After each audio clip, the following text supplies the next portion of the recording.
Good afternoon, everyone. Welcome. I hope that each of you are still enjoying your summer. And we thank you for taking the opportunity to come to the support staff meeting this afternoon hosted by our Superintendent of Schools. As you may know, we hosted a series of meetings last school year to share and exchange critical information about how we all serve an important role to help support our commitment to high performance. So we're here today to hear from so many different divisions and hear about what's happening and what to expect in the new school year. We ask that you hold your questions to the end of the meeting, and we will be sure to entertain those at that time. Without further delay, I will turn the meeting over to our Superintendent of Schools, Dr. Morris J. Beasley, and again, thank you for being here today.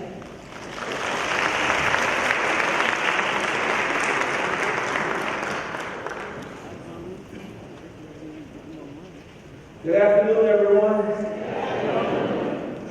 Why did I know this would be the largest group today? It is so good to see all of you. Are you having a good summer?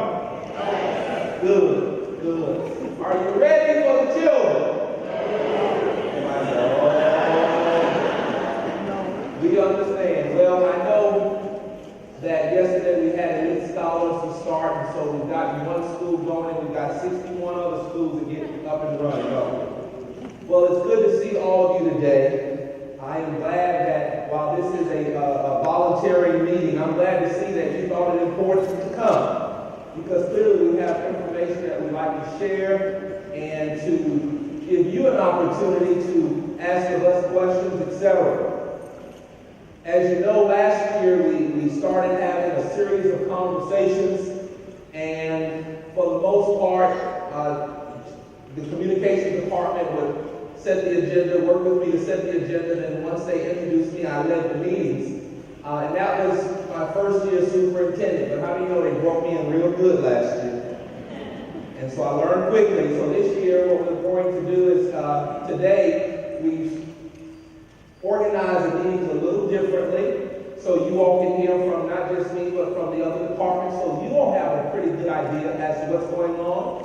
It's a little test run for us in that we want to make sure that we are sharing what we need to share, tailor it for each of the audiences that we must share it with, but we don't want to be too long-winded, etc., and share too much information that basically puts you to sleep. So we ask, of course, for your patience today as we work to share information with you. As employees of the school system, we count on you as well as those who are not here to ensure that our students have the best instructional educational experience that they can have in Clayton County Public Schools. And so to that end, what we'd like to do is ensure that we're all on the same page, that we're working toward the same goals, that we understand what the vision is, what our mission is, what the goals are, and what work we're doing system-wide in order to produce higher levels of performance in this school system. And so I'd like to always start out with, clearly our theme, our motto is that we're committed to high performance. We're committed to high performance. And I think the word there that is so important would be that commitment. Things don't always go the way we like them to go, but the question is, are we committed?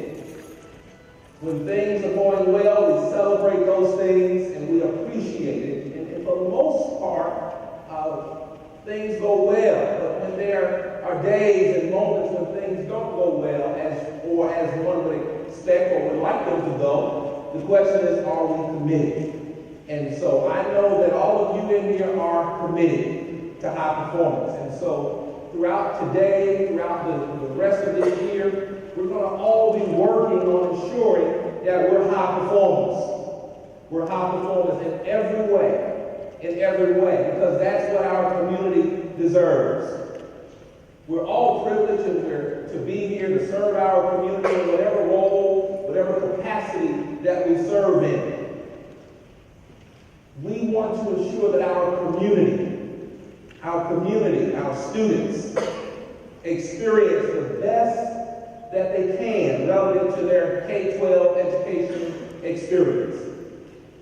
So, With that being stated, let's talk about our vision. What is our vision? Our vision statement that everyone should embrace if you're a part of this community, whether a student, an employee, or a stakeholder in the community. Our vision is for Clayton County Public Schools is to be a district of high performance, preparing all students to live and compete successfully in a global society. High performing is the vision for all students, whether they're regular ed, special ed, EL, whatever the designation, whatever the poverty level, whatever the race, we expect all students to be high performing. And you'll see today, in a very expedited, quick fashion, the work that we're engaged in order to achieve higher levels of performance. Our mission, what do we do every day to achieve that vision? Our mission is to empower students to achieve academic and personal goals. As the adults, we are creating this culture of high performance. Children do not create the culture. I don't care who raised them, I don't care what households they come from. When they walk into Clayton County Public Schools, they don't bring their culture from their homes to the school system. We create the culture through our expectations, through our behaviors, through our responses, through our proactiveness, through our reactions. We create the culture. That is my message to everyone. We are creating the culture. When people talk about Clayton County Public Schools, they refer to, whatever they say, it's the adults that they're referring to. Because it's the adults who create the culture for children. We, and I want all of you to know that you're empowered to help create this high-performing culture in whatever role and whatever capacity you serve in. Our vision is clear. All students. Here are our core beliefs. Our board adopted these core beliefs after a very rigorous process of engaging our community. These are the things that we believe, and our actions should align with what we believe. We believe children have priority for all of our resources. Everything that we have access to, everything that we do, should be focused on our children.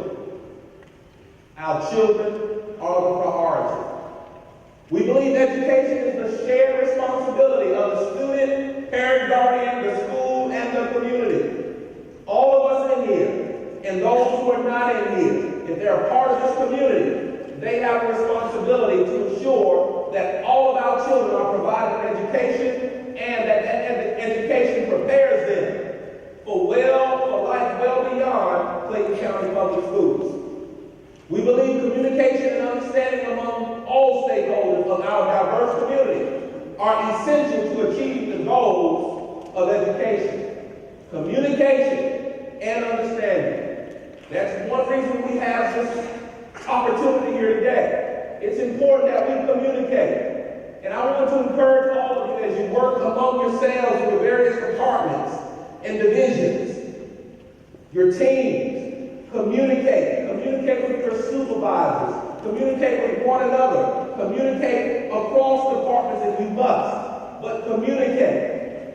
Communicate. If there are needs, share what those needs are. I can assure you, we are listening to what the needs are. We want to ensure that all of us work in an environment where we feel valued, we feel respected, where we can do exactly what we're paid to do, and that we can produce higher levels of performance. The fourth bullet, we believe that learning is a continuous process and most productive and the needs of each child are met through high-quality instruction provided by competent and caring adults. You said, well, I may not teach the students. I don't provide high-quality instruction. Yeah, you do. You may not be the teacher who's providing the high-quality instruction, but I grant you, if all you all day long today, they wouldn't be able to do much instruction. There would not be a lot of instruction going on if all of my maintenance department went home. Because you can't instruct in an environment that's hot, filthy, dirty, roach infested, rat, can you? I bet you if my bus driver decided to go home and don't do that this But if you all decide to not pick those children up one day, a whole lot of children won't get instruction. Is that right? And so that's why it takes all of us. So yes, you do provide instruction. Whether you do it directly or indirectly, yes, you provide instruction. When the children get on the school bus in the morning and you say good morning, guess what you're doing? You're providing instruction. You're showing them how to greet when they go into an environment, a different environment, when you say good morning. Yeah, you're providing instruction. And so, again, it may not be direct, but all of us in here have a role to help provide instruction. And lastly, we believe a learning environment where everyone experiences security, care, dignity, and respect is essential. Everyone. Notice that everyone doesn't say just the students. That includes you. Every employee. I expect every employee to feel valued, to be respected, to work in a healthy environment, to be heard, and to listen. Every employee. Why? Because when we create that type of environment, then we can achieve high levels of performance. Here are our goals as a school system. It is so important. While all these goals, and you are somewhere in these goals, they all work in tandem to achieve higher levels of performance, to achieve the vision that we have for the school system. To increase academic achievement, as evidenced by state, national, international assessment. Number one, we want to ensure that all of our students are learning at high levels. We want to ensure that we're always improving the outcomes. We've got areas that are improving. We've got some areas that's a little stagnant. We've got some that may slip back one or two. But our goal over time is to ensure that all the areas that should be improving are improving, and not just improving one year, but consistently what? Improving.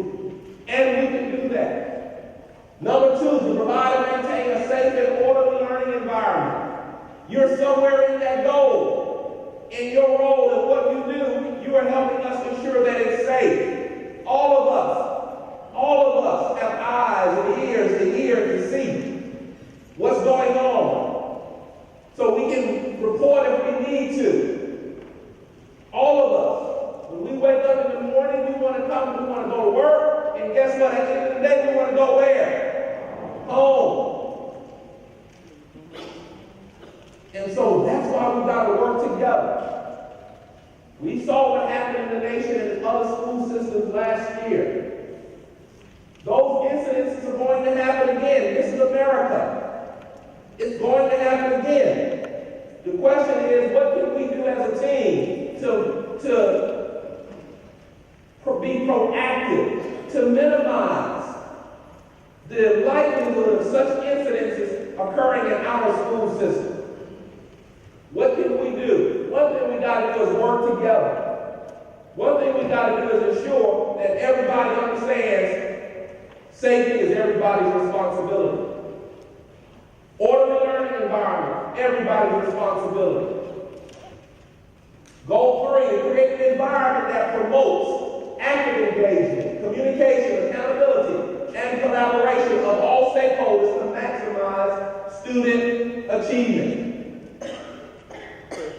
That's what we're trying to do here. That's what we did last year, is to create that environment where we're communicating, we're collaborating, we're engaging one another, we're holding one another accountable for the outcomes.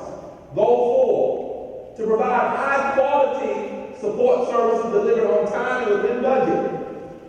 High quality. Whether it's support directly in the classroom, or support to the school, or support beyond the classroom, all of us are here to support what happens in the classroom. We want our teachers, we want our principals to do what they need to do to ensure that all students are learning at high levels. And all of us in here support that process. And lastly, we want to recruit, develop, and retain highly qualified and effective staff. You all, I'll be the first to tell you, I need us to work on keeping good folk in this county. There's not a shortage of workers in America. What's happening, what we see is an exodus of good workers because they don't want to put up with the crap folk expect them to put up with. Y'all hear me? Come on, say, yeah. And so our commitment is to get rid of all the crap so folk can do and just have a, come to work 40 hours plus a week, enjoy the work, enjoy making a contribution, and go home and enjoy the fruit of your labor. Is that too much to ask of people? No, as a matter of fact, and that's why I work with my cabinet level, the directors, all of the supervisors, to create a healthy environment within every department. There's no sense in coming to work every day, being stressed out, and then we wonder why we can't retain people. Hey, I said, yeah, work on that one.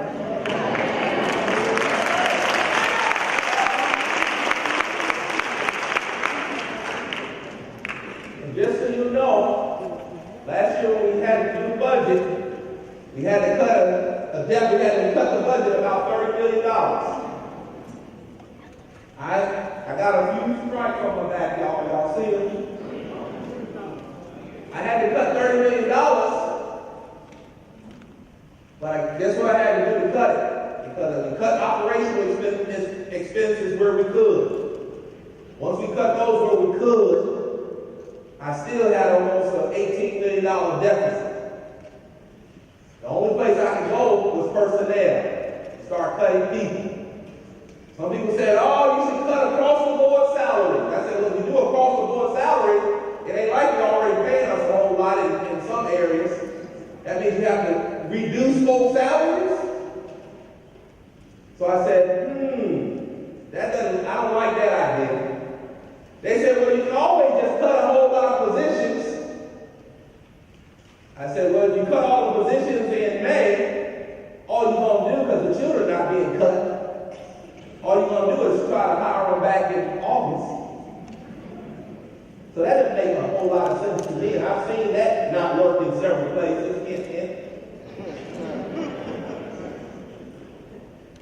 So what we decided to do, we said, well, how can we cut salaries? So we decided to do a look at our classes.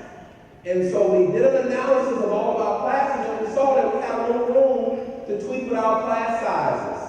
And so we increased class size a little bit. We didn't have a lot of classrooms that were at the limit. So we could tweak a little bit. A lot of folks have issues with class size, and we understood, but what we had to do was reduce the number of teachers we needed by about 250, I believe it was. 240 or so. Okay? Everybody who was already hired kept their contract. So we just had enough room in our schedules to tighten up the master schedules a little bit. So we didn't have to cut any bus drivers, we didn't have to cut any custodians, we didn't have to cut any other teachers who had salaries. We just basically reduced the number that we needed to start the year out.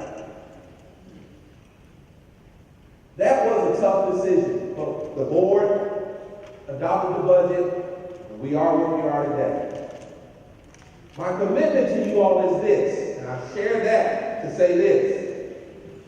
As we strengthen the fiscal position of this district and our budget that has been adopted, we'll do that over time. As we improve the performance, and our performance data is going to continue to improve over time. I promise we're going to make sure, I've already asked the HR department to look at a compensation study. I want Clayton County to be the highest paying district in the metro area. Period. Will it happen in 1 year? No, it won't happen in 1 year, because what you do, even a compensation study, you got to kind of plan phase in the changes that you need to make. You got to adjust your salary scale over time, because you probably don't have enough money to do it all in 1 year.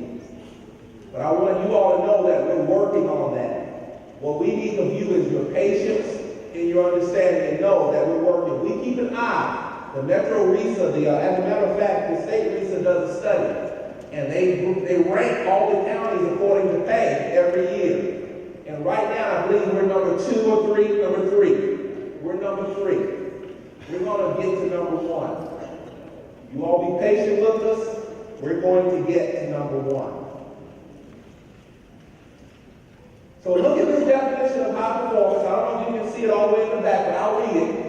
For CCPS, high performance means the implementation and sustaining of focused and intentional actions that create a healthy organizational culture that consistently results in measured outcomes that exceed prior, predicted, planned, expected, or average outcomes, and one that normalizes, improves, gap closing, achievement outcomes for all students and groups from one measurement or period of time to the next. In summary, what does that mean? The data ought to be improved.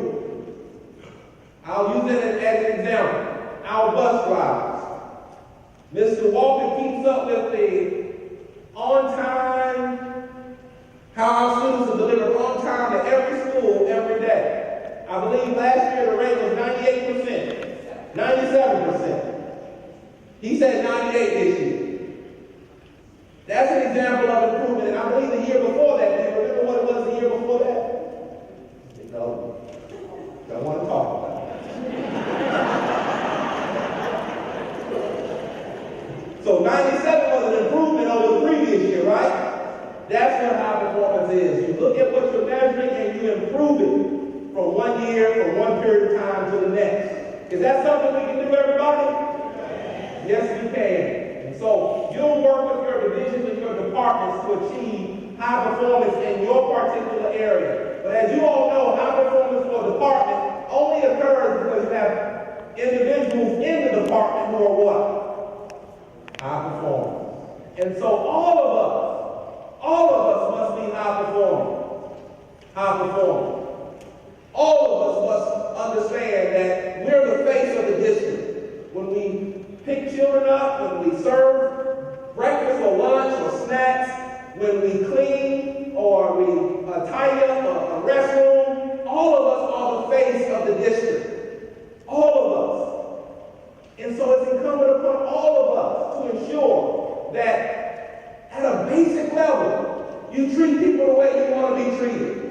You respond to people the way you want to be responded to. You not just go the extra mile, but go the extra 2 or 3 miles. Start at the extra mile. Smile at people. Be kind. And sometimes, we all have our issues going on in our personal lives. Life happens to us all. But that doesn't mean you have to be mean. As a matter of fact, I learned years ago, if you learn to work on your attitude, some of that stuff you deal with personally will fix itself.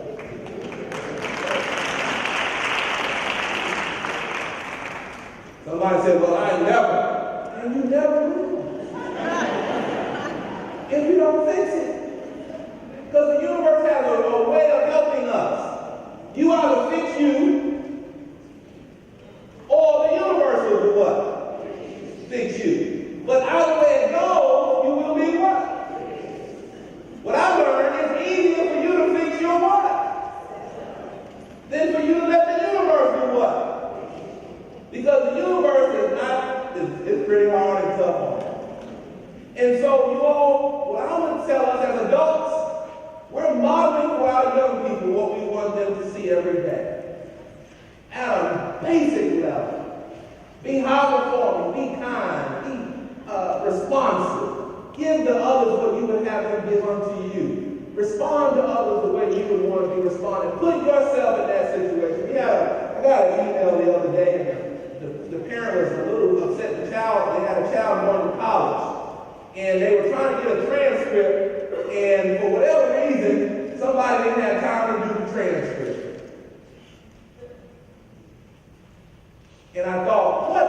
I was a parent, I know I need that child out of my house. I need somebody to give me the what?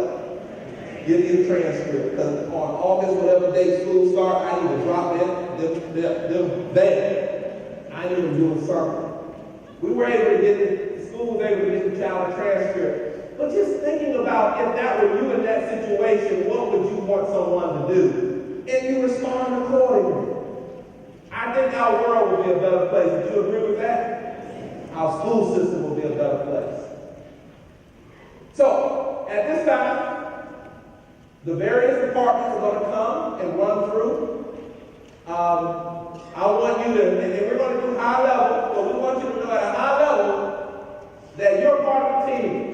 What we're working on, because you become ambassadors for the work that we're doing in our school system. We're going to cut it short as quickly as possible to give you a chance to do some Q&A. And then we'll let you get out of here. Let you get out of here. But just remember, everybody say, high performance, we're committed to it. That's what it's all about. In whatever role you play, just be high performance. But this time, we'll pass the mic. Thank you, Dr. Beasley. Let's give him a hand. And now we're going to Dr. Michael Wiley. And I think joining her, Dr. Michael Tapler to follow. Good afternoon, everyone. Dr. Beasley did such a marvelous job explaining the vision, the mission, the strategic goals, and our core beliefs. So I'm not going to stand up here too much longer because that is the essence of who we are and what we believe in. The strategic improvement plan supports everything that Dr. Beasley just spoke of. Our strategic improvement plan was approved by the Board of Education in December. I will tell you, it took long conversations, a lot of meetings to get to that one plan. But now what we're doing, as far as our strategic plan is concerned, we are reviewing our performance objectives and our action steps. If you look on our website under plans and reports, you will see our living document. It will change, maybe this week it may be one thing, next week it may be another. Because the performance objectives and action steps, they are driven with our student achievement, they are driven with what occurs in our school buildings, what occurs here at the Performing Arts Center, and what occurs in your different divisions. So we have the latitude to revise and review our performance objectives and action steps. We also have the document that you see at the bottom. We have that posted on our website. For those of you that are at a school site, please make sure that you go online and you download that document and just have it accessible for your parents and your community, because it's very important that they understand what we do in our district. Our strategic plan drives every single thing that we do in this district. And with that being said, everyone that you will see after me will tell you exactly what their departments are doing to support our goals and where we're going to go within the different departments and divisions. So with that, Dr. Tapler will come and share some data with you.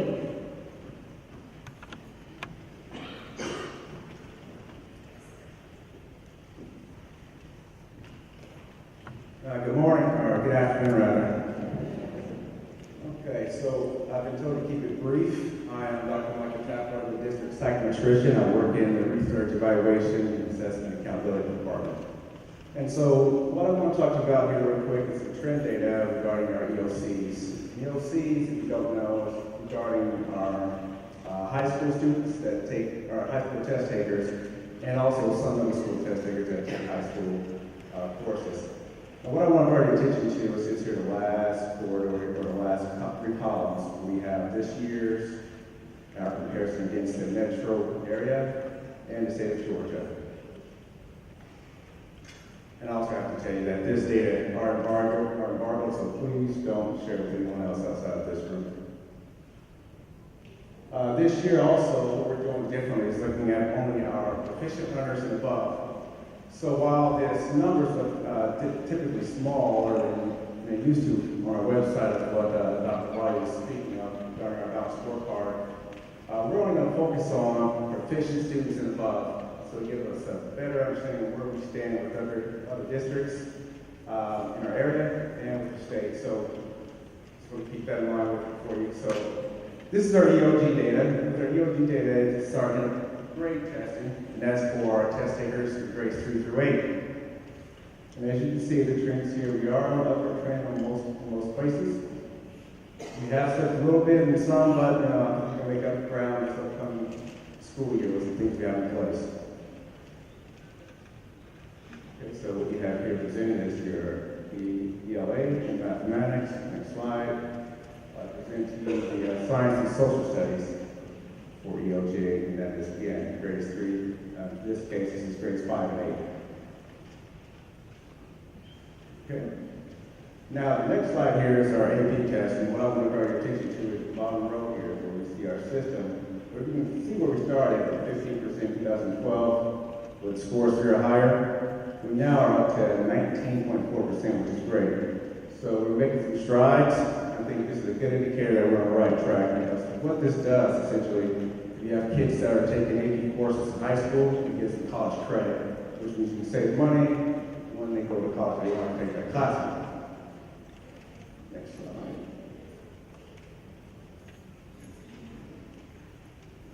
Okay, last slide here, we're going to share with you the SAT scores for 11th and 12th grade for 2017 and 18.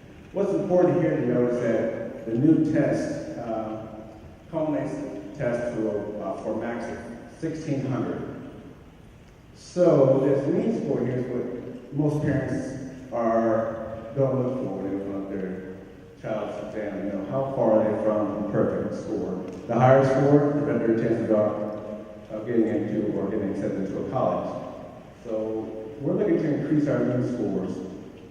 Last year in 11th grade, the mean score was 988. This year we dropped a few points to 983 for 11th graders. In 12th grade, in 2017, the average mean score was 951. This year it was 9.5.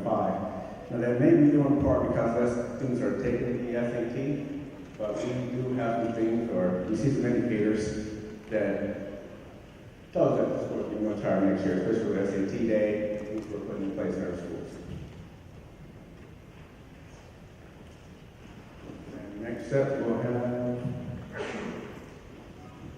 Next, we'll have representatives from teaching and learning. Thank you.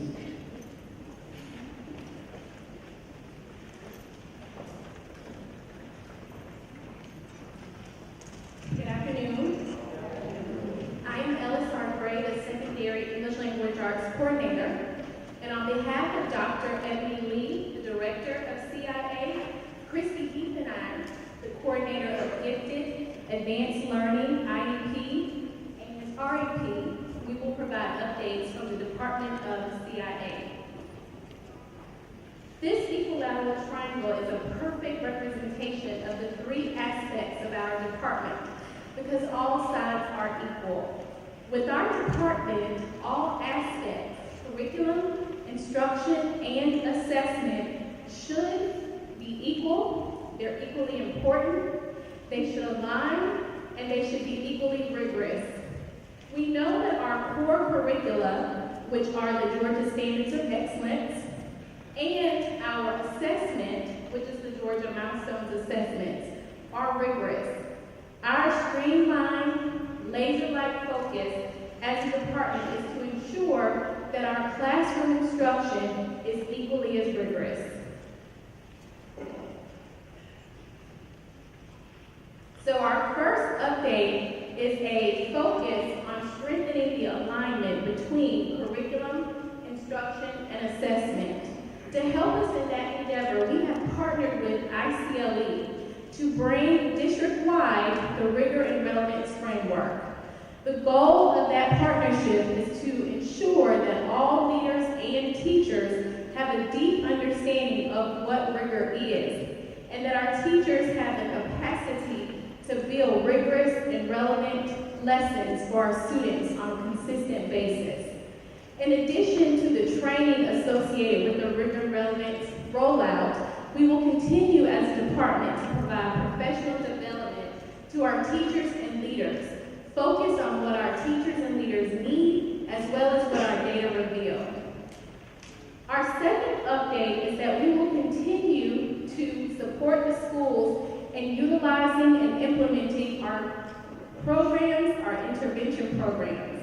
We will also ensure that our students, all students, are being provided sufficient access and exposure to the core curricula, and that curricula is grounded in the STEM behaviors as well as the high impact practices that have proven to work.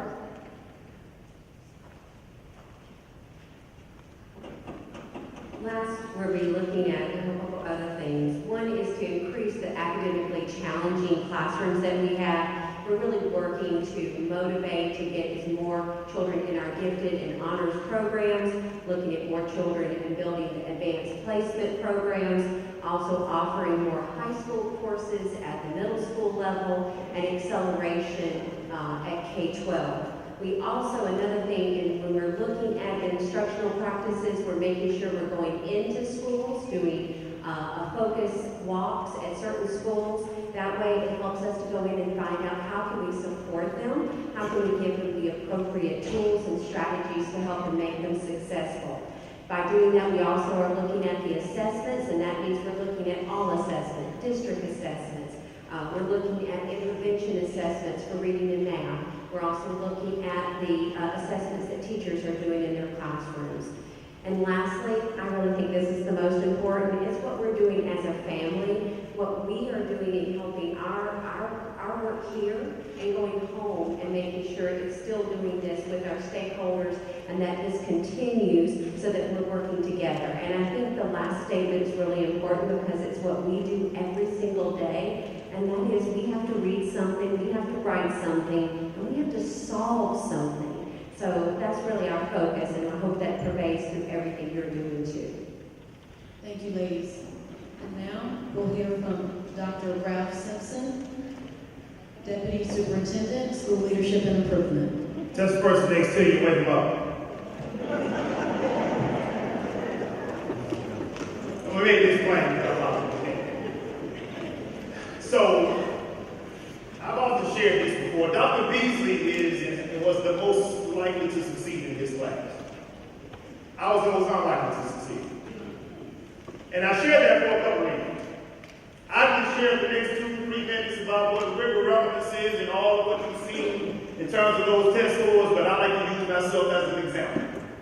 Rigor is just asking more of what we expect of people and children. Let me give you an example. I have a 17-year-old son. I'll ask him how his baseball game was, and he says, good. I mean, like, dude, what happened during the game? Did you get a hit? Did you get an out? Did you make a play? So when we start talking about rigor, we're pointing and expecting our teachers to ask deep level questioning, just challenging their thought pattern, asking more of them so that we can internalize that to really, really know if they know exactly what it is we're teaching. And then the other part of that, we just want to make it relevant. Meaning, we just want to make it plain. Because if it's not plain, then we're not sure they're going to understand. So rigor is not just making it difficult. Rigor is expecting and demanding more of them and more from them. We expect our teachers to teach at that level. And then we're expecting our students to rise to the occasion. But we also want to make sure that the students can take that information that they've learned in that classroom, and then when they get home in their communities, able to transfer that and understanding. It means something then. Didn't teach me all day. But if I can't relate that to anything that I experience in my neighborhood, or my house, or my home, or my apartment, then it makes no sense to me. That's learning. That's making a connection. That's rigor and relevance. So I started out by saying that Dr. Beasley being the most likely to succeed. So we have in our classrooms those that are most likely to succeed, and those that we would deem most unlikely. But what's most unlikely? You can't predict that. date or think less of any child or any children or any employee. We want to expect that they all will do great things for us in their capacities. That's the expectation. That's the commitment to high performance. So all of these things up here, it's just what we do. When we get together with our principals, that's what we talk about. Those are the things that we expect. That we expect, as Dr. Beasley stated, that the restrooms and the hallways and the buildings are clean and it's conducive for teaching and learning and a place for you to work. And feel very, very comfortable and confident about that. We expect those. Those things impact the culture and climate in your school. Just treat them right, as he stated. Professional learning communities, what does that? That's just a group of folks get together and talk about what they do. That's what it's at. Professional learning community. It's like we do PLC. It's a bunch of people. Principals have a PLC. Assistant principals have professional learning communities. Hey, I'm a basketball referee. We have a professional learning community. All groups, organizations, subcultures, it's a professional learning community. That's all it is. We get together, we discuss, sometimes we fuss. We might even cuss. But at the end, it's about the work that we do and how we get better.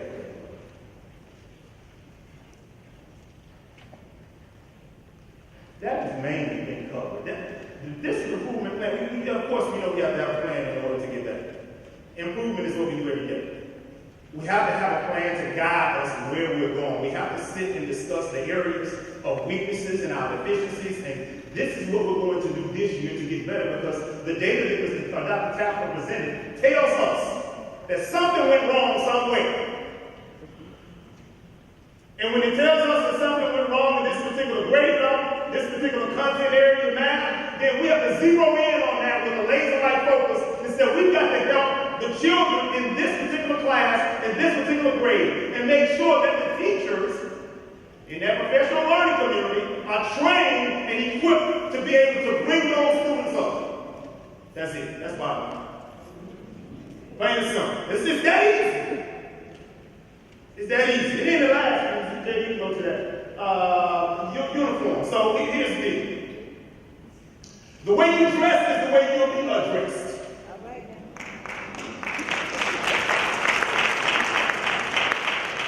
So we expect our children to look better.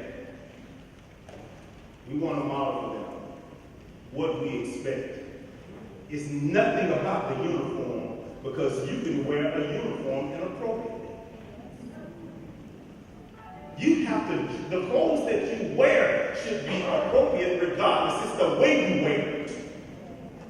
And we want to make sure children are wearing the clothes appropriately. So no, we're not relaxing what we expect of our children as it relates to a uniform. What we're doing is enforcing what's already in place. Because they are expected to look a certain way with the clothing they have on, regardless of whether it's a uniform or not. That's it. We just want them to look good. Want to learn, we want them to look good. But we ain't spending all of our wheels on. We want to make sure they get to class on time. And yes, we want them to be appropriate, but we're not spending all our time. Because this is about teaching and learning, as you heard earlier. And I think that's my time. Is that mine? Thank you, sir. Thank you. Dr. Monica. And he's such a gentleman. Okay, school choice. I need your help with school choice. Because school choice department is a fairly new department in our district, and I truly believe that the people in this room are the faces of our district. You're in our community. You speak to the parents and the students more than many of us do that's coming up here speaking to you. So I need your help. I need your help to spread the word about our many, many options that we have for our students, where we are trying our best to increase our student achievement and have high performance in our district. School choice gives our parents and students options. They have pre-kindergarten options, They have student transfer options with our House Bill 251 or our hardship options. They also have magnet programs. Many of you may not know what magnet means. It's just a terminology to show that we are having different options for our students for different programs such as Elite Scholars, such as the New KP School of the Arts. We have dual language programs for Spanish and then French coming soon and then Chinese. We also will have a career academy at North Clayton High School for aviation. So I need your help to spread the word about North Clayton High School's fabulous program that we are about to implement for the 2019-2020 school year. I also need your help because we will have some more school choice options for our students. We have advanced learning options where Christy Heath spoke about AP courses, she spoke about honors courses. We are going to implement the Cambridge program, and we're bringing back, for those of you that have been in this district for a very long time, we're bringing back IB, where it was at North Clayton High School and Lovejoy High School. But we're now going to do it the way that IB wants us to do it. It's going to be at Lee Street Elementary, Jonesboro Middle School, and Jonesboro High School. So we will have a feeder program for IB. We will also have Rivers Edge Elementary School, the Chinese dual language program that will be starting in 2 years.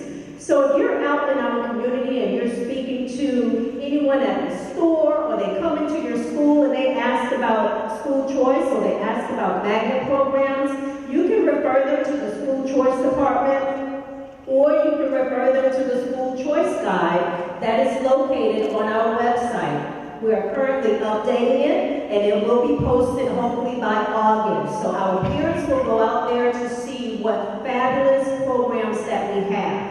We also have revised one of our board policies where, Dr. Beasley, is it okay? The board policy, that okay.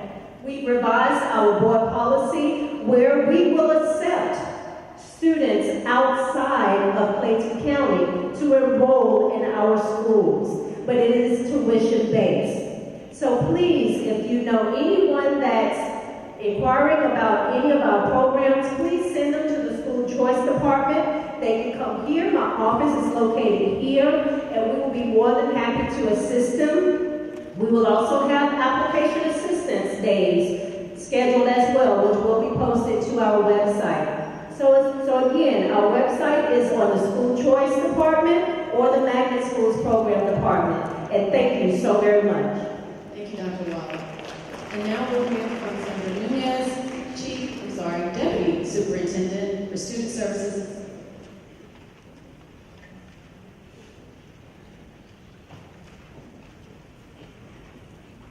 Good afternoon.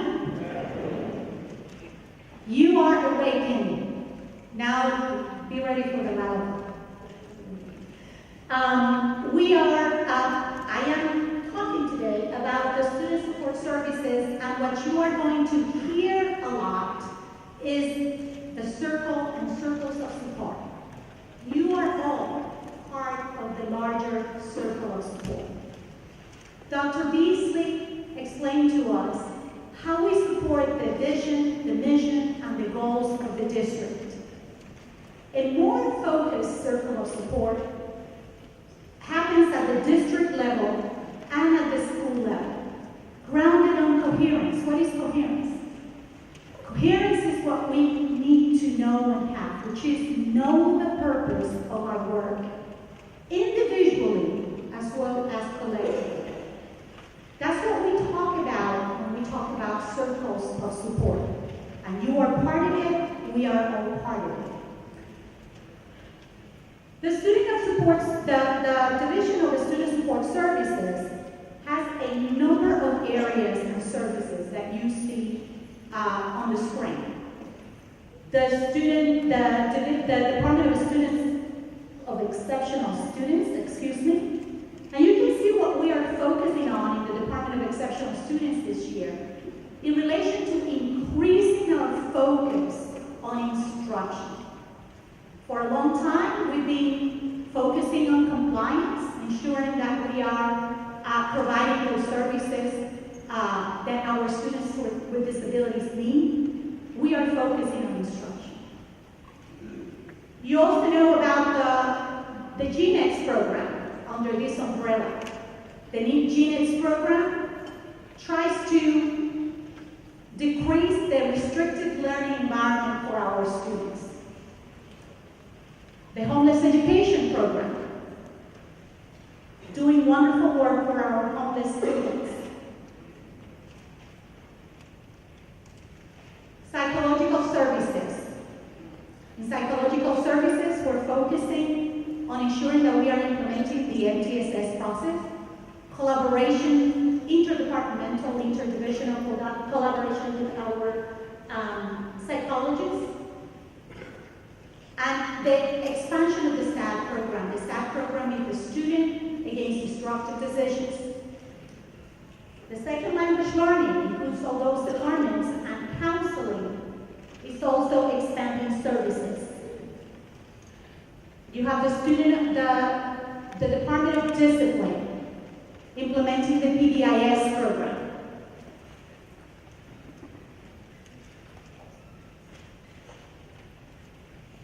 The Student Services Department, that includes the social workers, the nurses. We are focusing on a mental and physical health model. And our Department of Counseling is focusing on the implementation of the site-based counseling program, among other things. I'm ready to tell you a joke because I've been scrambling here.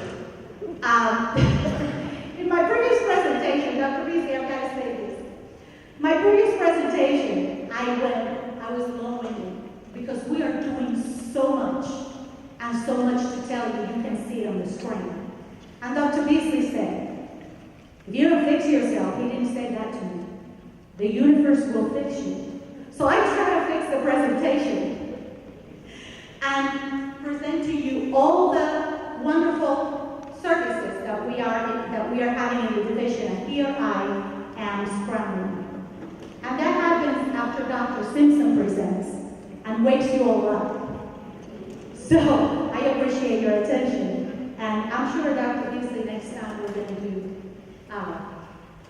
a better presentation.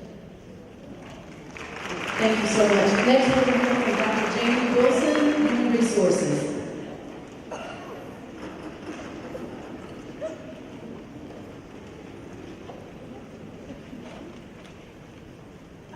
Good afternoon, everyone.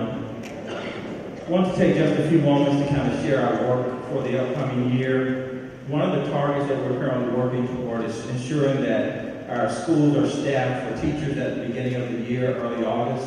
Of course, our goal is 100%. We are falling a little short of that goal now at about 96%. We have a couple of weeks left, and the HR team and school leadership and principals are working hard to ensure that we come as close to that goal as we can. There are plans in place in the event that we're unable to have a permanent teacher in that classroom.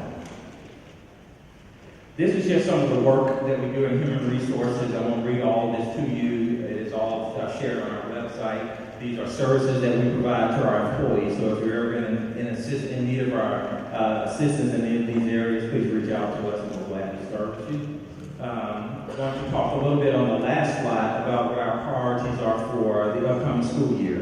You heard Dr. Beasley allude to earlier the fact that one of our jobs this year, is to focus on how can we keep the quality employees that we have. It is counterproductive for us year after year to seek to hire, recruit new employees. We should focus our attention on retaining the employees that we have. And there are a number of things that we can do under our control to retain the quality people that we have. So we'll be reaching out to other departments and divisions throughout the district to make certain that happens. Next, we'll look at our recruitment strategies to make certain that the monies that we do have, we're spending those in the right places, going to the right places, advertising in the right places to the right people to get the right people to work for Clayton.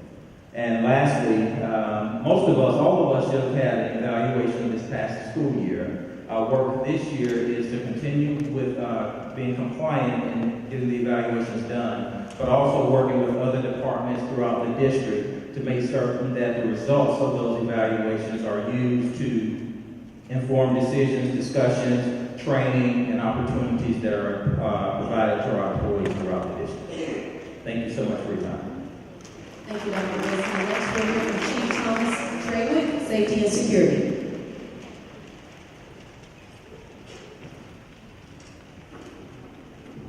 Good afternoon. I'm Thomas Traywick, the Chief of Police and the Chief of Safety and Security. And I want you all to know that we're definitely committed to high performance. I know many of you might sit and wonder and say, well, how are you committed? What are you doing to demonstrate that you're committed? Well, we believe fundamentally that there's two types of employees. There's those who teach, and there's those who support teachers. But I want to add a third. And those individuals are you and I, the ones who really reach out and support all facets of the district. And I just want to show you a few ways that we do that with presentations. And I want to say the most important way that we do this is placement of officers. We want to make sure that we can respond regardless of where you are, whether you're at facilities, whether you're at central office, whether you're out in the field or you're at a bus stop and you're dropping off students and you have an issue to occur. We want to make sure that we have officers that are there, readily available, and can expeditiously reach you to assist you when the need arises.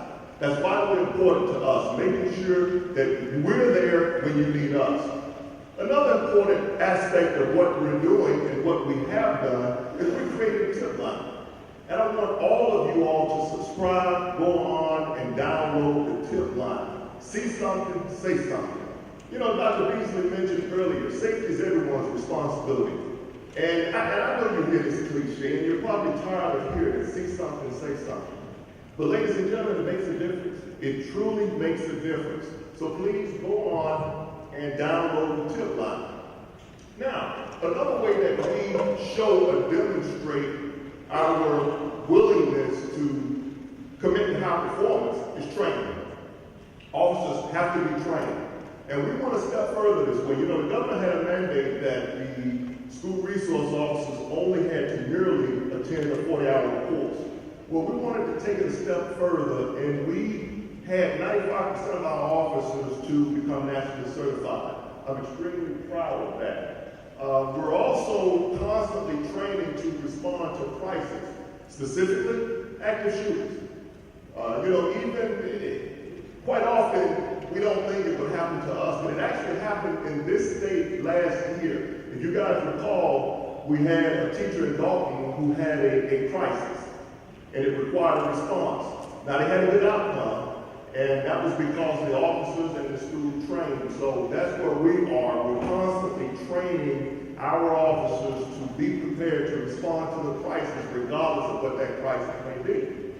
And continuing with training, we also want to make sure that our emergency operation plans are up to date. We have to do that. We have to make sure we have the contact numbers. We have to make sure that the individuals in those emergency operation plans are actually working in those positions. But last but not least, we're going to have to train you guys as well. Because we never know when an emergency will arise. It can arise anywhere, and you need to know what to do, how to respond, where to assemble, and where to reunify.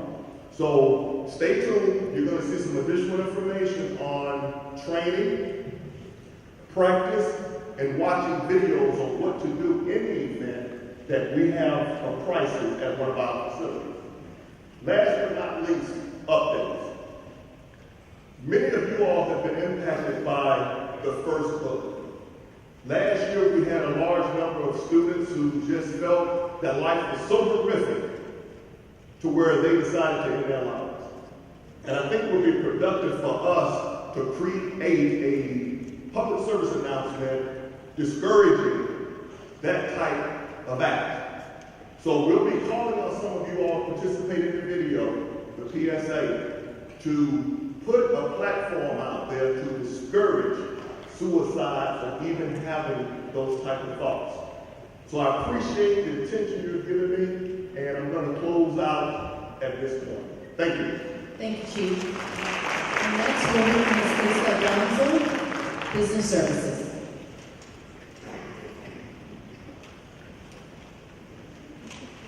Good afternoon, everyone. Again, I'm Lisa Gonzel. I'm the Position Control Coordinator in Business Services, and I'm here on behalf of our new Chief Financial Officer, Emma Benson. She will begin Monday, and we are looking forward definitely to working with her. Just a couple updates from Business Services. The first is the budget.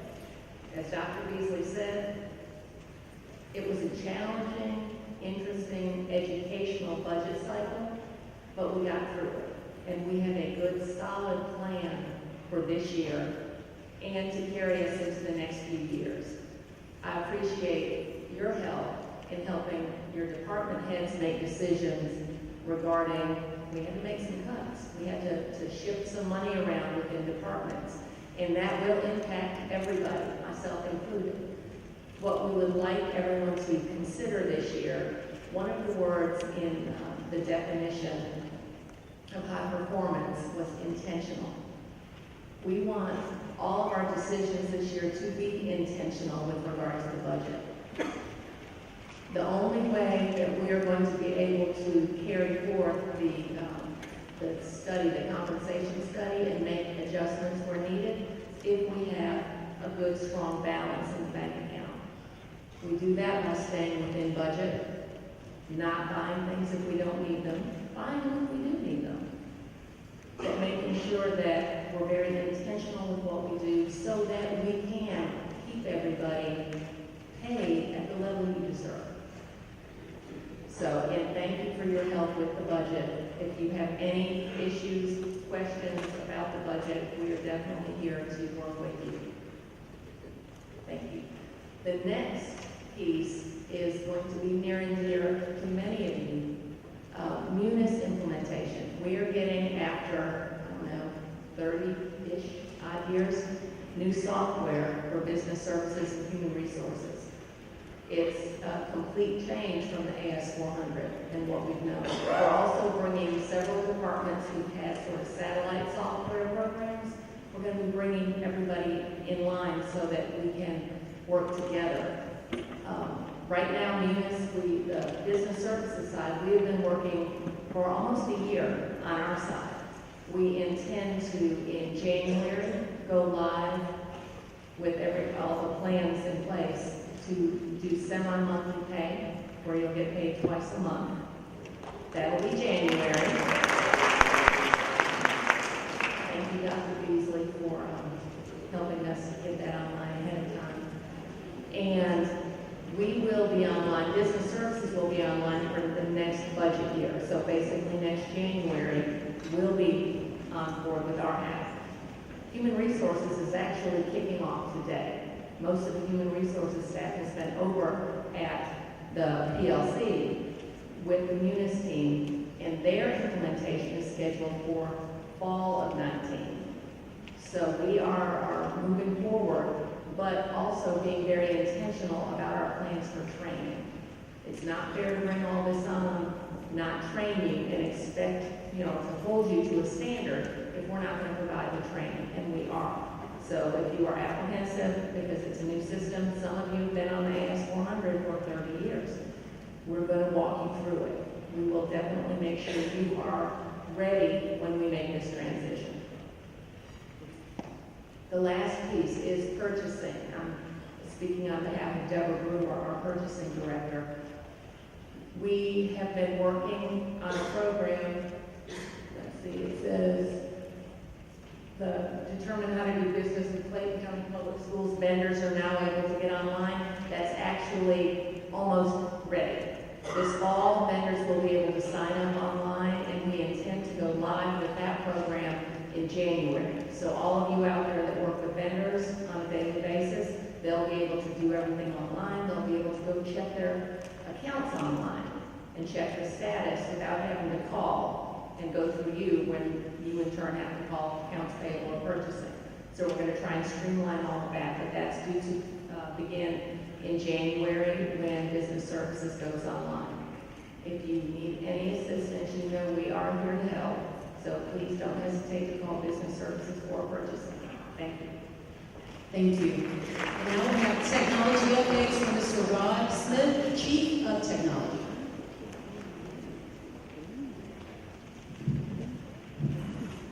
Good afternoon. While technology is probably involved with every department that's represented here, either currently or at some point during the year, I'm going to try to highlight the two things that I feel like we're most excited about in this upcoming school year. Dr. Beasley went on a whirlwind campaign last year doing several of the critical conversations. One of the most interesting critical conversations he had was with students. And one of the things that those students asked at the end was, when are we going to get computers like some of the other surrounding counties?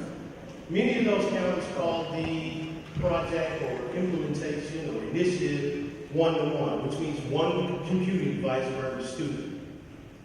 After having some conversation, because we don't think technology is a silver bullet that's going to solve all of our problems relative to instruction, and we came up with the Extending Learn Beyond the Classroom with an intentional focus on instruction.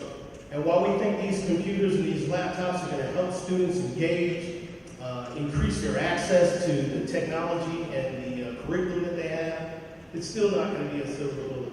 We're excited about this first year coming up. We've got 4 schools that are going to be participating in that pilot. They're listed for you here.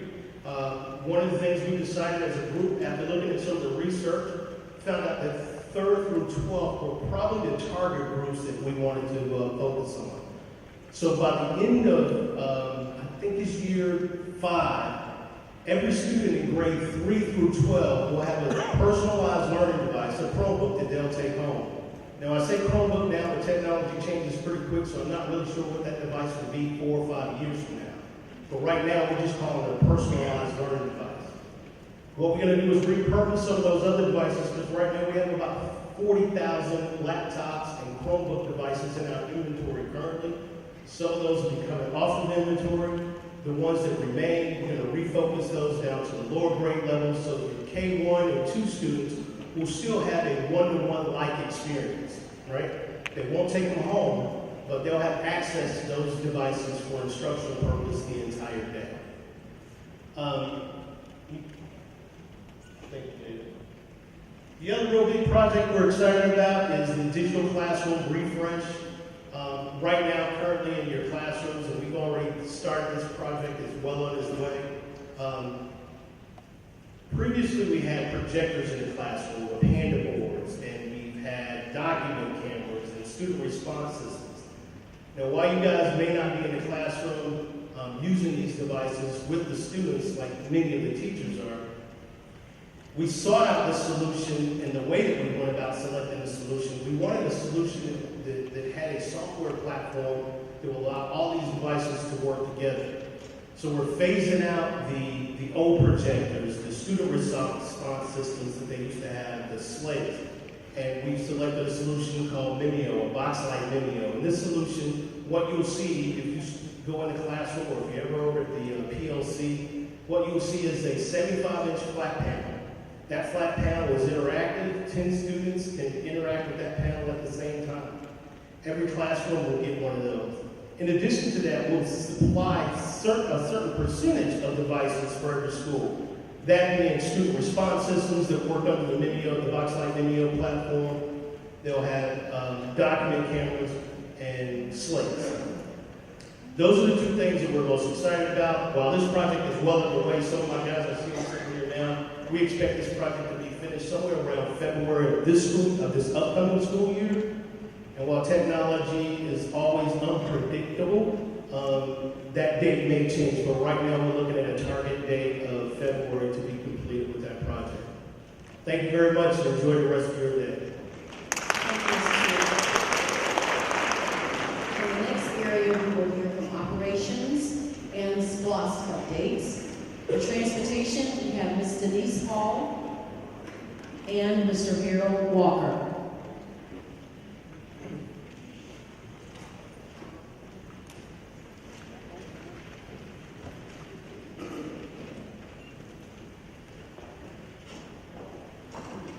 afternoon. My name is Denise Hall, and I'm the coordinator for transportation who will be assisting Mr. Walker in this presentation this afternoon.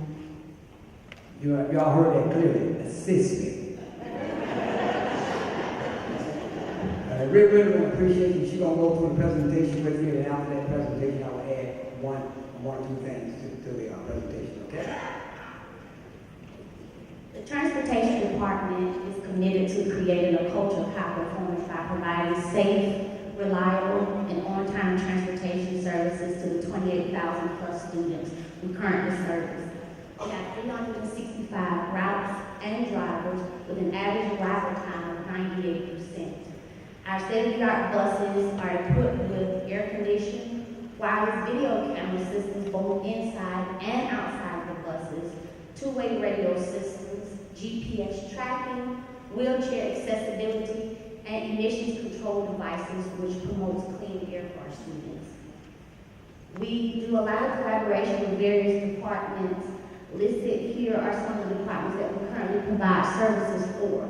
So we provide transportation for Atlanta School for the Deaf, which is located in Tucker, Georgia, alternative schools, CTAE programs, exceptional students, extracurricular activities, GAD, which is School for the Blind in Macon, Georgia, the Magnet Fine Arts Program, regular educational students, and transitional students. And with that saying that we are committed to getting students to school on time. And while I got you all here, every last one of you got to make a commitment to help me get those students to school on time. Everybody got to work hard to get the students to school on time. We got 28,000 plus students that we pick up every single morning, 16,000 school bus stops, over 9,000 miles that we have to travel each morning to get this accomplished in 2.5 hours. So we really appreciate you all helping us. Thank you. Thank you, Mr. Walker.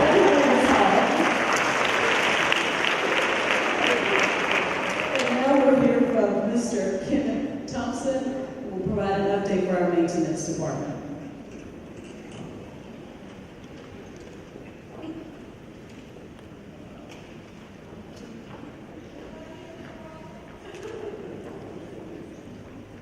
Good afternoon. I'm not going to go into detail over all these points, but I'm going to highlight 3 items that our maintenance department and warehouse and operations department are working on this sheet.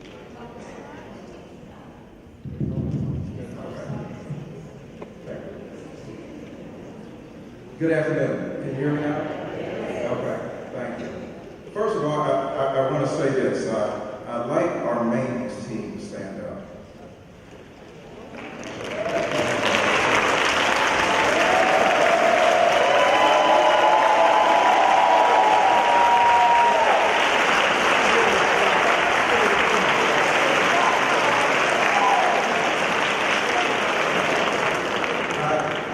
I say that because over the last week, and probably into the next several weeks, the maintenance department, regardless of whether they're in the grounds crew, grounds department, all of the other skilled trades have been working extra hours to try to get our grounds ready for the first day of school. And I think we're going to be ready. Matter of fact, in the next several days, I'll probably be out there cutting some grass with them. But high performance for maintenance and for operations as a whole is providing excellent customer service. And we do that in the interactions that we have with our school administrators, with our area superintendents, internal, external stakeholders. We do that through presenting and ensuring that we have sound and safe facilities, because we recognize that those facilities is a reflection of the district.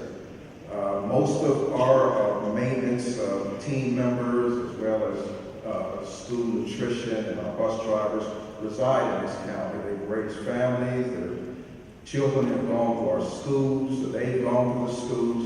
So there's a level of pride in operations as to the care of our facilities, the products that we handle, the food that we serve, and the children that we transport. So I just commend the team in making sure that this year we're going to move the needle.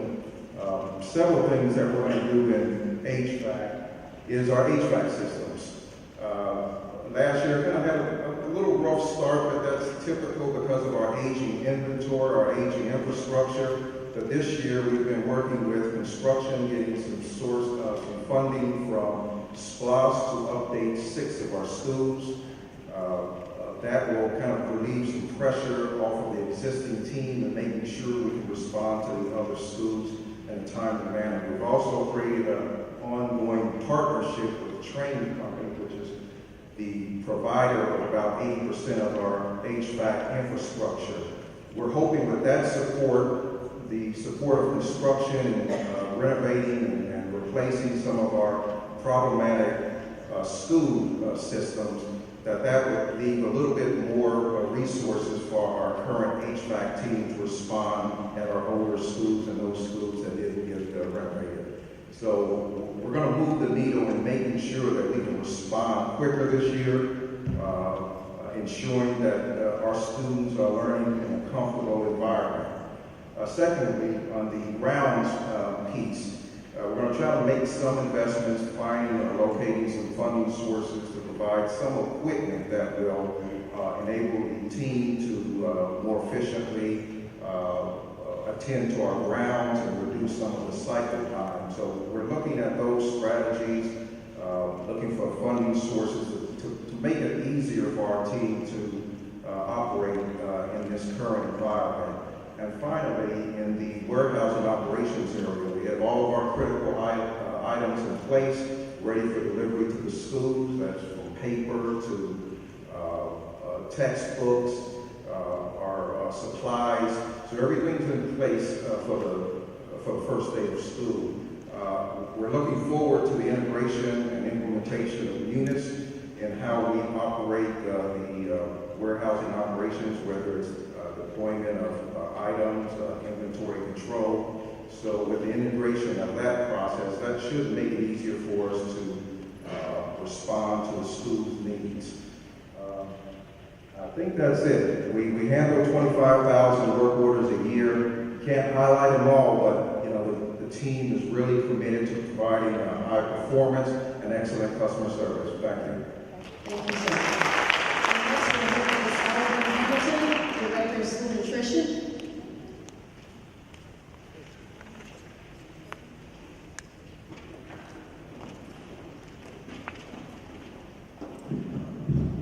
Good afternoon, everyone.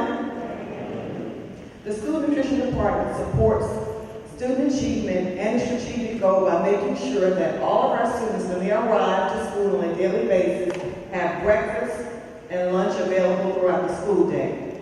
We are 692 strong. Give us a hand for that. So here are the things that we're doing in order to help support student achievement in school year 18-19. First of all, in the spring of this year, our board approved for school nutrition to continue CEP through school year 2022. So that means that all of our students, regardless of income, will receive breakfast and lunch and snack at no cost. Also,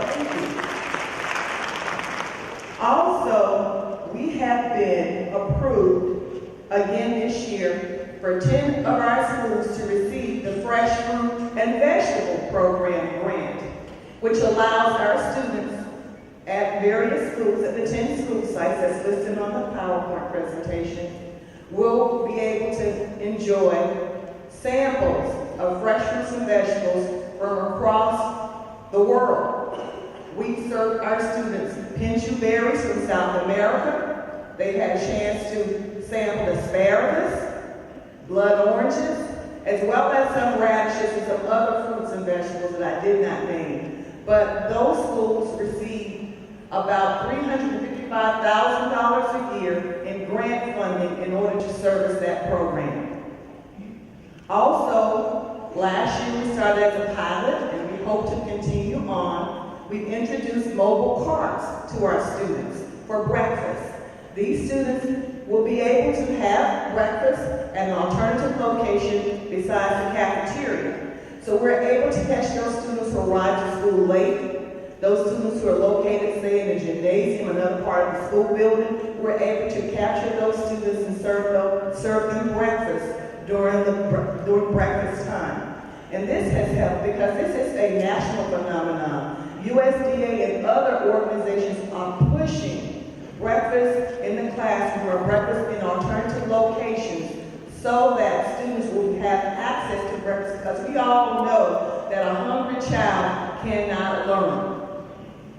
And finally, what we're doing in nutrition is we are opening at the Perry Learning Academy an employee training program for all of our new and existing employees to receive professional development that's required by USDA, also our local agencies.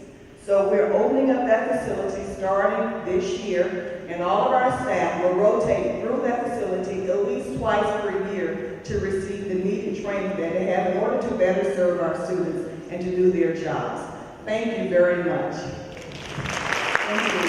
Next we'll hear from Mr. Clayton, Director of Athletics.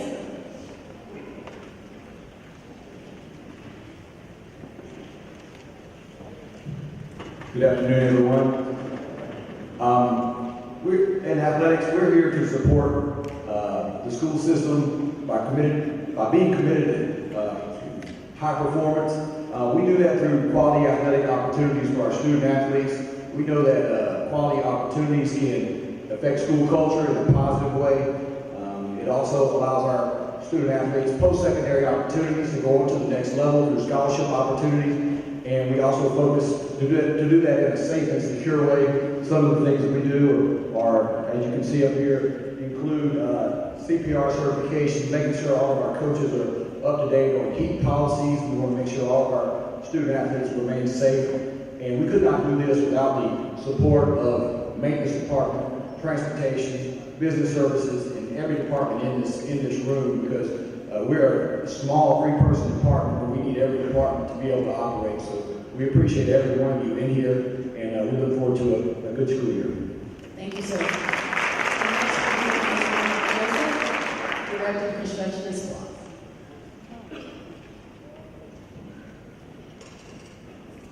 Good afternoon. I'm Ronnie Joseph, the Director of Construction, and I'd like to give some highlights and of course success stories from SPLOST 5 and what we have planned for SPLOST 6. Some successes are East Clayton Elementary School is set to open August this year. We would invite everyone to the ribbon cutting ceremony that will take place July 31st at 5:30. Other success stories are HVAC improvements to 2 high schools as well as 4 middle schools. For the upcoming school years, you will see us renovating Donville High School, Riverdale High, North Middle, Adamson Middle, and Hansville Elementary School as well. Workers are at Andy Roberts preparing the KR Pace School of the Arts that is scheduled to open January 2019. SPLOST 5 revenue will expire December 2019. In regards to SPLOST 6, the board has approved a special election to take place on March 19, 2019. Highlighted projects that you will see on the ballot are a STEM elementary school, STEM middle school, as well as STEM high school, and a college and career academy. Other capital improvements will be purchases of new buses and technology improvements. The referendum will allow collections for a total of 5 years, total amount $280 million. Thank you. Thank you, sir. Next we'll hear from Deputy Superintendent Dr. Andrew Smith, Partnerships and Governmental Relations. Good afternoon, everyone.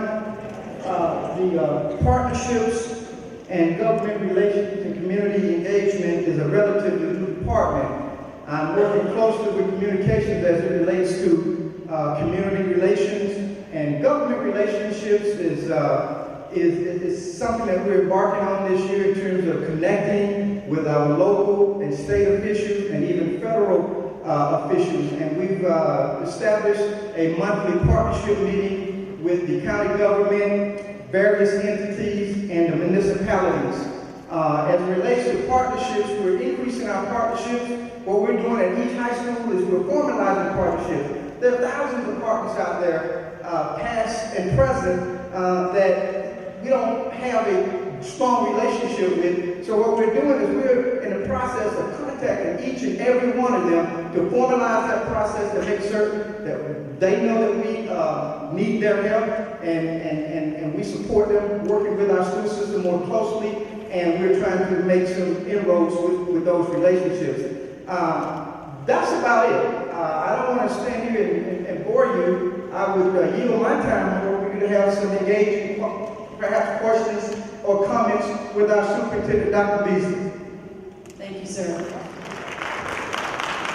Good afternoon again, everyone.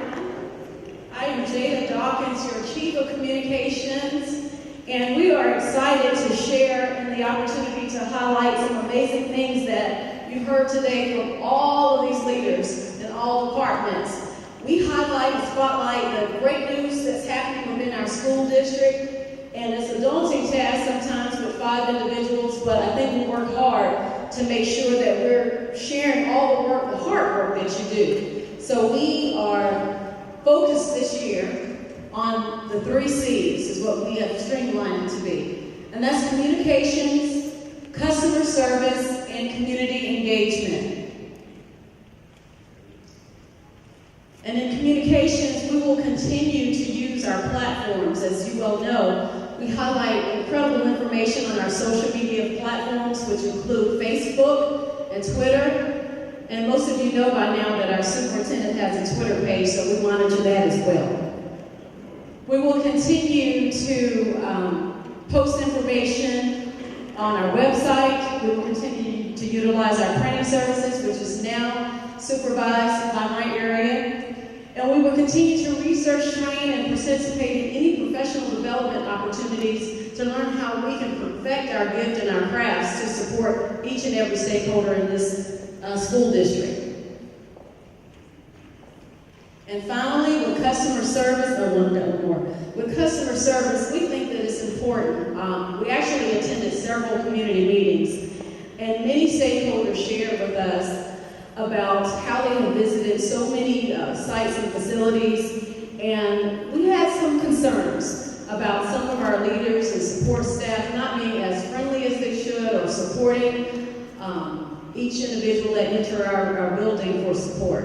So we have actually, I guess we're spearheading this initiative to come up with some type of goals and guidelines and operating procedures to determine what is customer service, or what should customer service look like for the school district. So you will be hearing from me and members of my team to share and exchange critical information about just how do you treat people with respect. What are some of the top things that we need to consider when we're proposing our new procedures and operational manual for that? And community engagement. You heard from Dr. Smith. We will also support community engagement with settings as such, continuing to host meetings to hear from you. You are our valued partners in our commitment to high performance. There's no way that we can do anything without your support, so we will continue to host meetings. I shared with the previous group that we actually have a new advisory group that the superintendent is including this year out of the 9 that we currently have, and that's the Committed to High Performance group, and they will be specifically responsible for working with the superintendent and other district leaders and making sure that we all work in collaboration to support our commitment to high performance. So we are excited about that new advisory, and we look forward to working with all stakeholders. And finally, I shared with the previous group that we had some balanced stories last year. Some were favorable and some not so much. But we are actually working with the press corps this year, that's every media affiliate, to determine ways of how we can work more effectively together to spotlight what's happening in our school district, share our stories, share all of our hard work with their viewership. And so we are actually meeting with several members of the news media tomorrow, as a matter of fact. so we can strengthen that relationship and broaden our scope of work to share with all stakeholders. So I certainly thank you for all that you do. I'm looking at all the men in blue here. I call you most often to share in what we plan in the communications department. So I'm thanking you publicly because we cannot do anything without you. So I have to say thank you. In addition to supporting us, we would love for you to call us. We want to hear from you. We want to be able to share what's happening within your division or within your department. Our doors are open, and we would like to be able to do that as we start this new school year. So we're looking forward to hearing from you and continue again to highlight our great successes. So without further ado, I'll turn this meeting back over to our Superintendent of Schools, Dr. Morris J. Beasley. Thank you for your time. Okay. Well, you've got a lot of information today, and hopefully it was helpful information. If I had to do a little quick assessment, what was the most important thing that you thought was important to you to hear today? Was it that twice a month pay? Somebody said, yeah, that was it. Any questions? Any pressing questions? I want you to, we didn't get you a mic so everybody can hear, so I don't have to struggle hearing the question. I see a hand right here.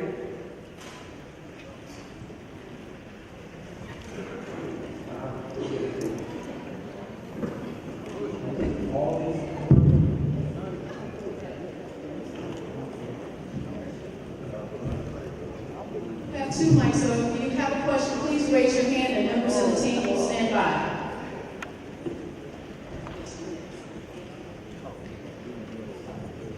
Greetings everyone, my name is Calvin Brown and I work in business services.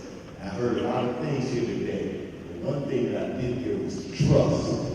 Now, my question is, how can we ensure that if every Clayton County employee put their kid in Clayton County schools, they can trust that we will give them a highly qualified education?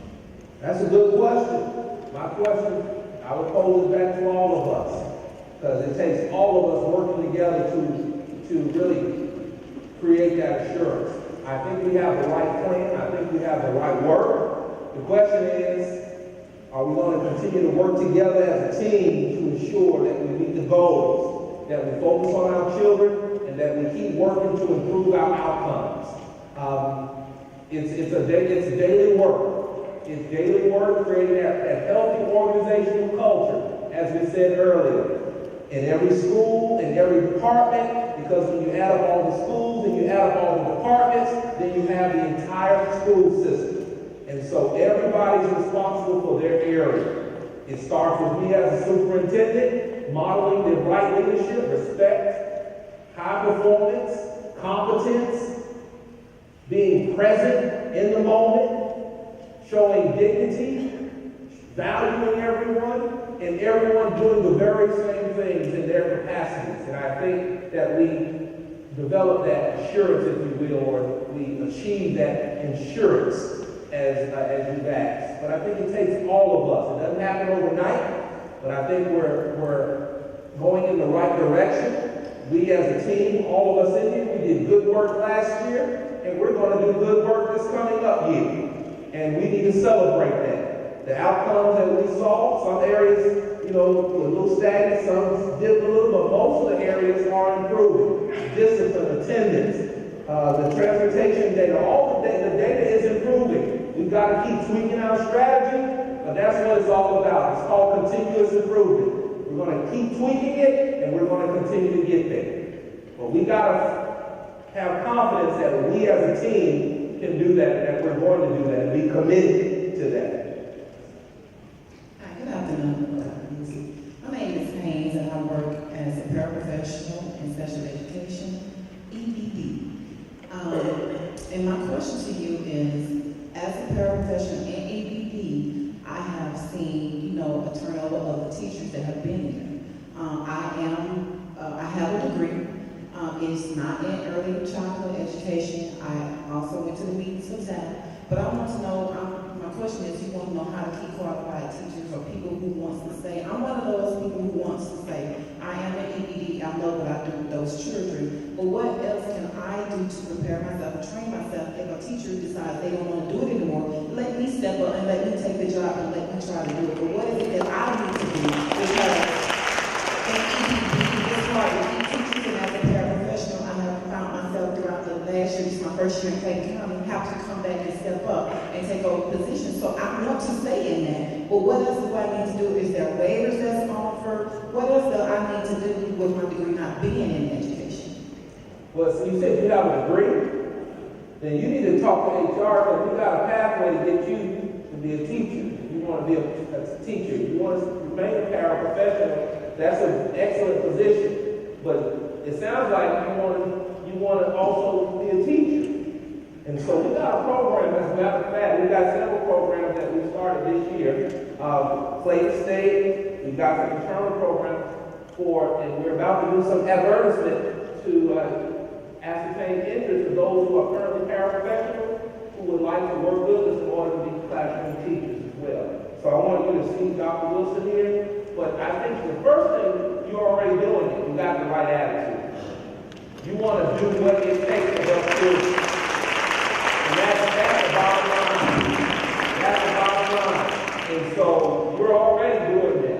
Working with teachers, availing yourself, going that extra 10 miles. You're already doing that. Just you being here today is evidence of that. So keep doing what you're doing and let us figure out how we can support you toward achieving that dream, that goal that you have for yourself. Because we've got some options. Okay? Hello, sir. My name is Michael, HVAC apprentice. I've heard a lot of talk so far today about the investment in the students, as far as the schools go. But I'd like to hear about the investment in the people who are apprentices in these particular shops and trades. Well, I think we said how we're going to invest in the employees. I think one area that we're researching for many employees in certain positions don't qualify for the retirement system. And so one way we're trying to invest, we're exploring some alternative options for those employees. And so we're looking at the alternative options. We're making sure that we strengthen ourselves fiscally so at the right time, we can start showing an investment in those employees. And I'll just tell you that that's an area that's very important to us because we understand that when you give up yourself and your time, your energy, your resources, your talent, your skills, your abilities, then the organization should, in return, invest in you. So in addition to the retirement that we're looking at, we're always affording opportunities for training, opportunities for advancement in the organization, various positions. All of those things are options. If you have ideas, feel free to share with us. And those are the things we'd like to hear. But we're working to really ensure that we have a mix, if you will, of opportunities for investment, I like the way you describe them, for employees. So when we hire individuals such as yourself, that you're motivated, encouraged to remain with this organization. And so if there are other things that we can do, we hear some innovative ideas and programs that heretofore we hadn't thought about, let us know so we can explore those ideas. Funny you should say that. Sir? Funny you should say that. I'm sorry. I said, funny you should say that. Okay. So we were just in a classroom setting at our shop with people from training. And what they did was show us a couple of things about HVAC and the job that we had. And we found that to be very informative. So the question is, can we get more of that? Maybe more regularly, maybe 1 day of instruction or classroom setting, with our 4 days of work. Is that something we looked at? What I would suggest to do is meet with your operations person, and you all work. One thing, and they'll tell you this. We try to, make sure we stay within the budget, but I give folks a whole lot of flexibility within the budget to get it done. And so work with your supervisors, work with your maintenance department, and you all figure out what's the best way to approach that work. Okay? Good afternoon. Good afternoon. I'm kind of piggybacking off of what she said. There are a lot of us that are not teachers but want to remain in Clayton County. Why is it so hard for I call us the outside people, lost people that are not in central office? So why is it so hard for us to grow and move up or even get interviewed for positions? What do we have to do? Now, I don't know if I have the answer to that question. First thing, I want to encourage you to stop calling yourself outside person. Well, they forget about us over there. Let me say this. All positions are out there, and I believe in being very transparent. Do you have access to email? Absolutely. So you should be getting the communications like everybody else. I agree. Now, what I have learned, some of us check out emails and some of us what? And so that's an area that we can improve.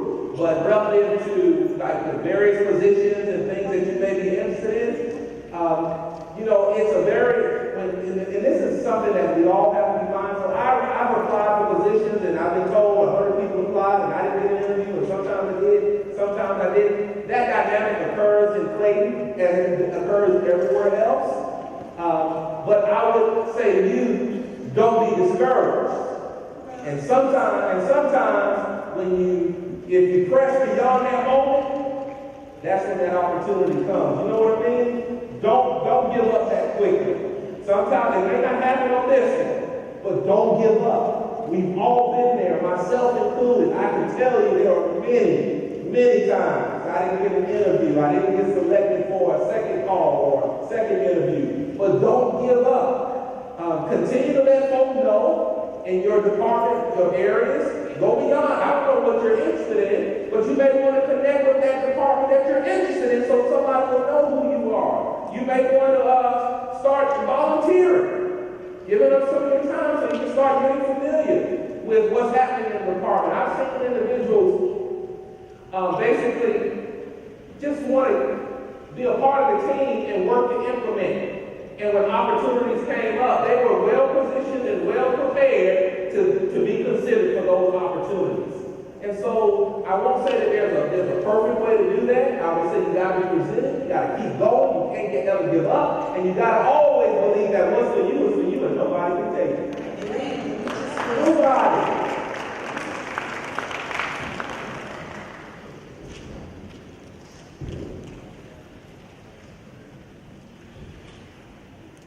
Good afternoon. My name is Clayton McGee. I understand that we're having a back-to-school bash on the 4th. How do we go about volunteering? Because I'm having children under the age of 18, and I like to know how to be more productive in my community. And I'd like to bring some of my students who live in the area to come to that. So how do we do? How become more productive? If you would just see Dr. Nunez, and we'll get you connected to Dr. Dunn, who is our head counselor over the back, organizing the back-to-school bash. And just so everybody will know, it's August 4th at Drew High School. I believe it starts at 9 a.m.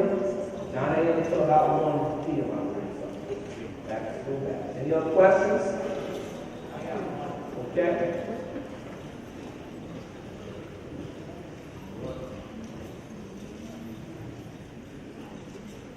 All right, I'm Darrell Beatty, maintenance driver. If we're going to a 2-month pay, are they going to take our insurance on one check, or are they going to divide it up? If you go to the pay, I have to let HR respond to that. I'm not really sure how that's done, but that is an area that has to be addressed as well. Tim, you want to respond to that?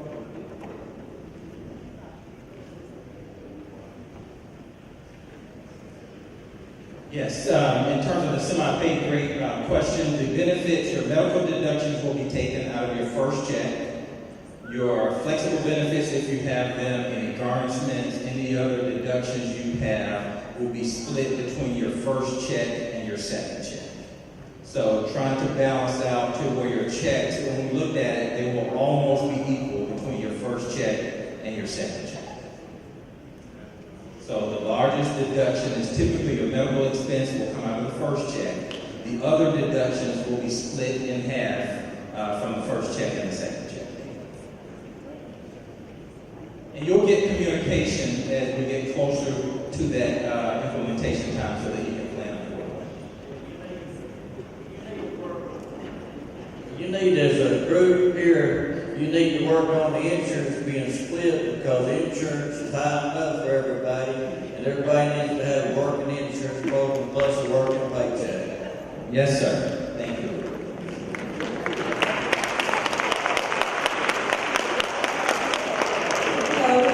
My question is for Mr. Walker over transportation. I know you stress the importance of getting students to school on time. What about getting them home on time as well? You know, like when the buses run late, is there a system that maybe can be implemented to where the parents get these robocalls indicated? Because everybody want to check the real bus time. They always call for school when the bus is late. They want to know where they are.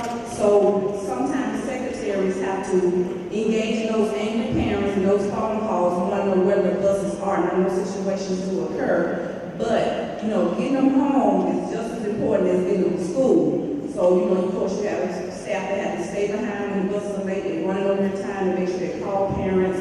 But is there any way a system can be implemented to where, you know, just like when there's bad weather, everybody get calls saying schools are closed, or it's on the news, or it's on the radio, or however they get the information. But the same way, if the buses are running late, there's a delay in the buses, can a robocall go out to parents, letting them know as well? Did you all hear the question? It was a little long for me. Okay. I didn't really, it was a little long. Just ask the question. The question is, how can, or if there can be a system implemented when buses are running late, besides parents checking online on the real time, is there a robocall that can go out to parents letting them know buses will be late as well?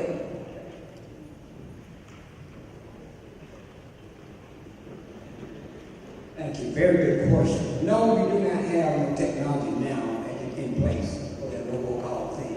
The last time I checked, it will cost me $1 million. I ain't doing that. But what we need to do is what everybody else said, that I can help. Look on the website. We got our cell phone numbers. We need to start using our cell phone numbers and the email. We'll tell you quickly where that bus is at. And we're going to work real hard again this year to ensure that we do. Because we got another personnel, a live person answering the telephone that we didn't have last year. And then we help a lot in that area, okay? But we're going to keep working with technology so we go into that, what you're talking about. Hello, Dr. Beasley. My question is, can we go back to the original time for registration hours? This past school year, it had gone from 9 o'clock, if I'm not mistaken, to 3 o'clock. And at one time, our hours were 8:30 to 11:30. Is that something we can do the upcoming school year? Student registration? Yes, student registration. I'll have them write it down. I know this year we modified the time. Would you like to respond to that, Dr. Nunez? This year, we wanted to provide the opportunity for parents, more opportunity for parents to register their students, and Dr. Beasley wanted us to provide a more flexible schedule. And that's what we worked on.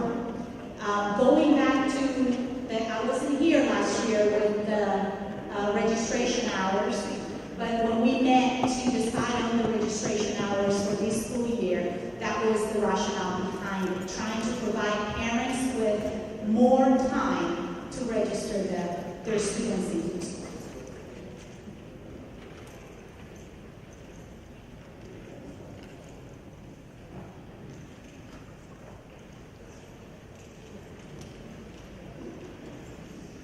Kindergarten paraprofessional, and I know that you were saying the pays and everything has been frozen right now, and we're not doing any more, as far as the pay.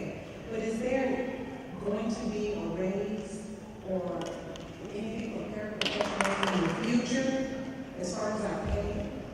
As I said earlier, we're going to do a compensation study, and so our goal is to, once we do the compensation study, is to position our county to be one of the highest paying counties. And so when we do a compensation study, that requires several years of planning out the increases, but it includes all groups. And so that will include paraprofessionals as well. This is a long time, and the paraprofessional pay is so low. It's just so low. You know, we love the children, we love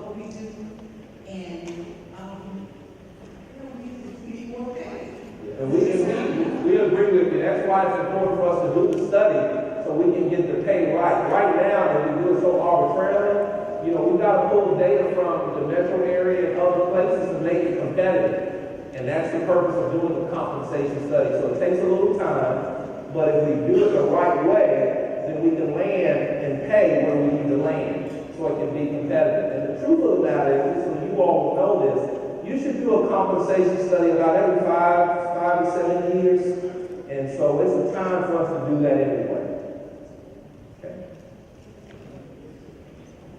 Good afternoon. My name is Lisa Sullivan. I am front office secretary.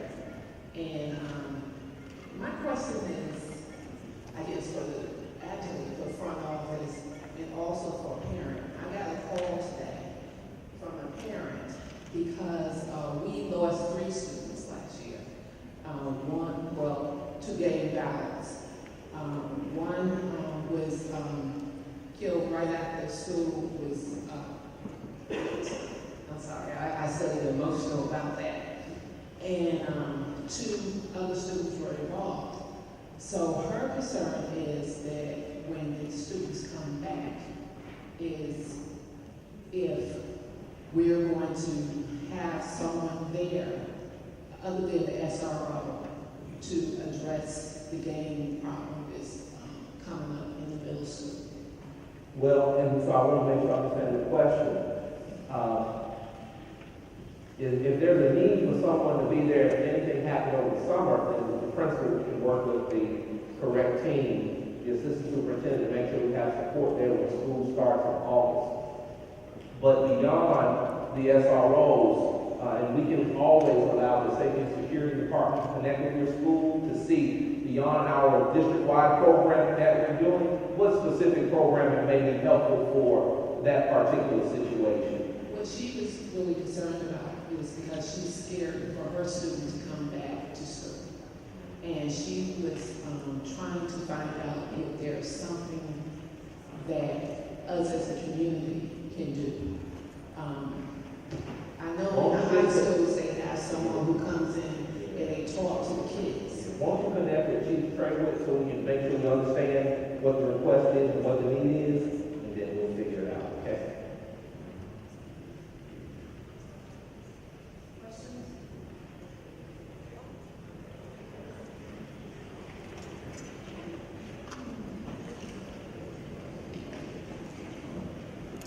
Yes, Dr. Bailey.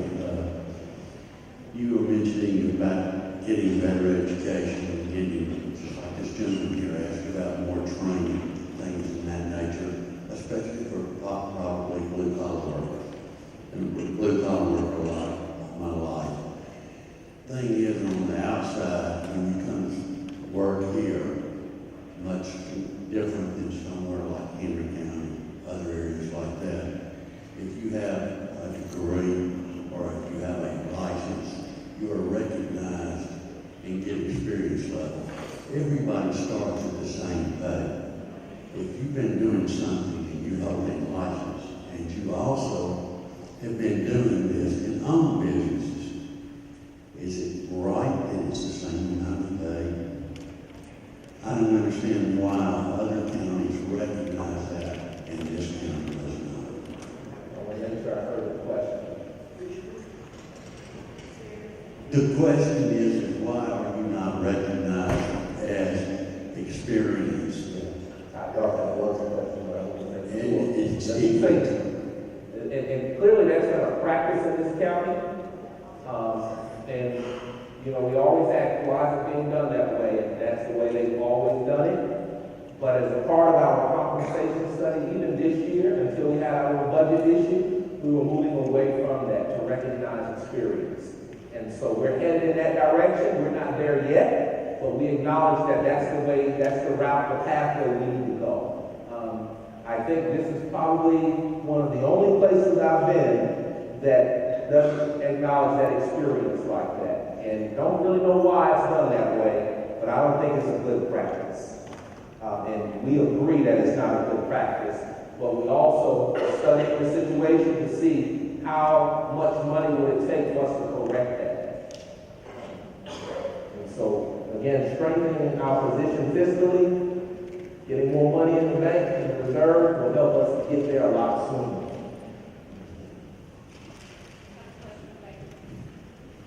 Yes, Dr. Beasley, this is Mr. Duncan. I want the custodial staff at elementary school Rivers Edge, and I would like to know, what are y'all trying to do for the custodial staff as a whole to get us where we need to be? Because for the last 10 years, we have been cut every single year.